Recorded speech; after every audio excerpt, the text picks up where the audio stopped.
The topic of this lesson doesn't really fit into any particular category, so I decided to put it here. I'm going to talk about how you break out channels of a multi-channel clip into individual monaural clips. Let me show you what that's all about by going to Working Files, Projects, and scrolling on down to 1705 Breaking Out Mono. I'm going to import one more clip from the desktop that I put there just temporarily. It's not one that I'm including with the working files because it's a relatively large clip and there's no reason for me to include it in the working files for just this demo. I brought this clip in though because it's representative of how a lot of people shoot video these days. Many camcorders these days record audio into separate monaural channels within the same audio-video file. Then later you want to break out those monaural channels as you do your editing.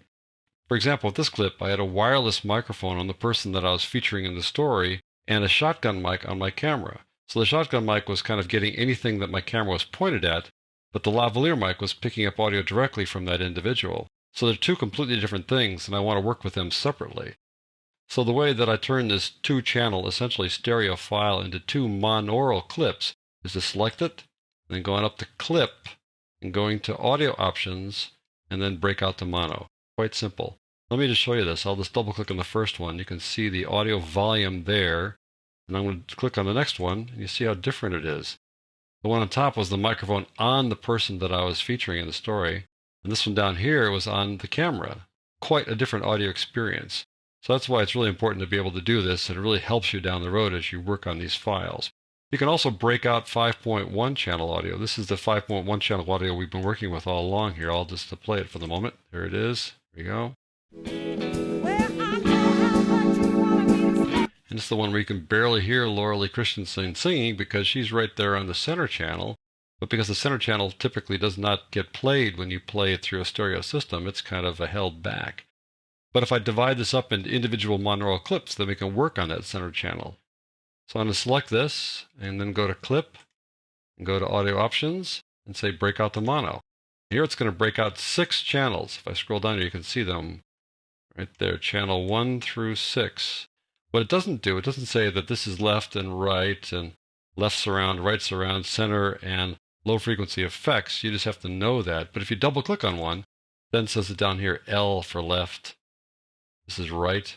You can see the difference here. The left one, play that for a second. The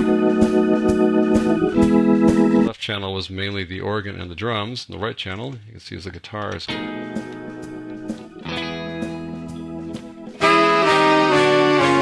The guitar and the horn section. And then here's surround sound. LS is left surround. RS is right surround, which picks up those same channels but plays them just like they're a little farther away. And this is finally the center channel. You finally can hear Laura Lee straight on here. Well, I know how much you wanted me to stay, but it just couldn't be that way. So if we want to work on that channel specifically, we put a little reverb on it or something like that.